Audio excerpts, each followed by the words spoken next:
Hi, everyone. In this video, we're going to continue our work in section 8.6 on power series and look at page 124 in our workbook. So far in this section, we looked at example 1, and we haven't used the word power series at all. So let's go ahead and define what a power series is. So a power series is just a general word for a Taylor series. In particular, a power series centered at A is a function of the form that is an infinite sum from n equals 0 to infinity of Cn times x minus a to the n. So expanding that out, it looks like a sum of an infinite number of terms, C0 plus C1 x minus a plus C2 times x minus a squared. Notice we have powers on each of the x minus a terms. So that's what makes this a power series. Note that this C sub i's is a sequence of real numbers and x is just an independent variable.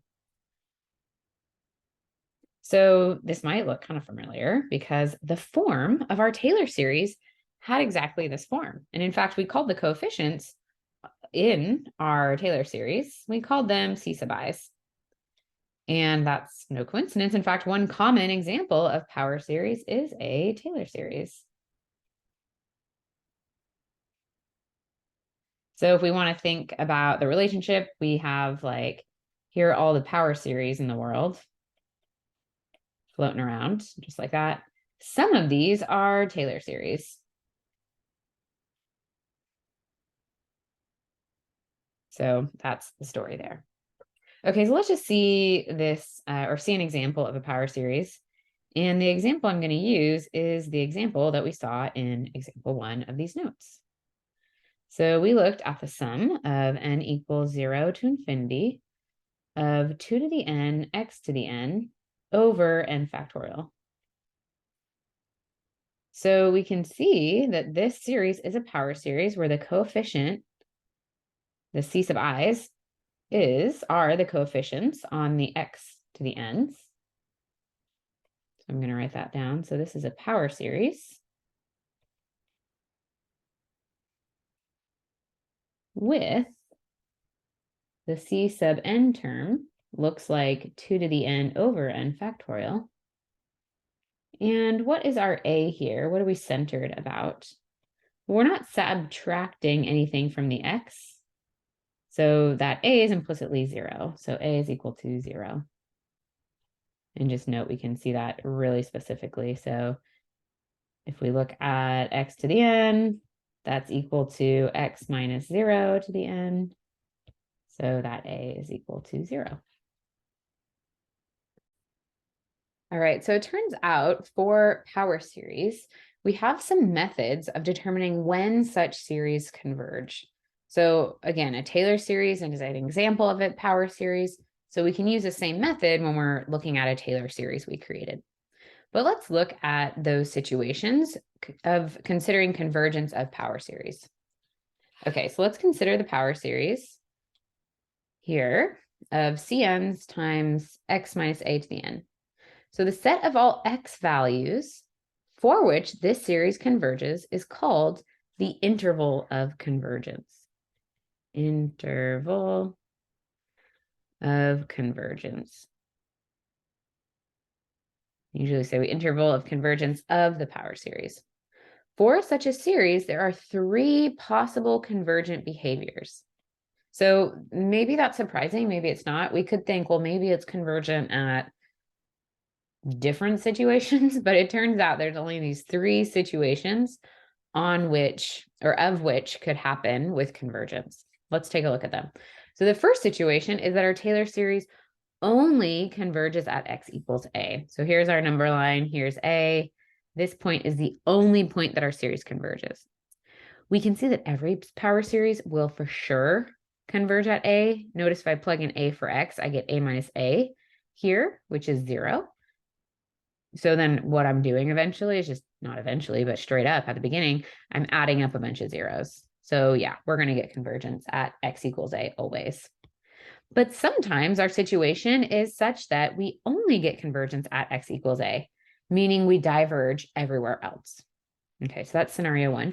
Another scenario is that we converge for all values of x. So here's our number line. Here's a, as written here. but we converge on all of these values of x. So we saw an example of this. This was the example of the power series we saw in example 1. We converge for all values of x. Okay, but what else can happen? Well, it turns out we can converge also for an interval around A. So not just at A, not everywhere, but some distance around A. So what that means is if we're a certain value, say P above A, or if we're a certain value P below A, then we're going to have convergence. So it's true that there's this interval about A is going to be symmetric if we do converge on an interval. So if we're in case 3, this interval will be symmetric. And how do we notate that or describe that mathematically? Well, we say there's a positive number P such that the series converges if x minus A, so the distance from the x that you try to A is within that interval, less than P, and diverges if that x minus A is bigger than P. So I'm just going to color this a little bit so we see those differences. So if my x is here, that's when x minus A is less than P.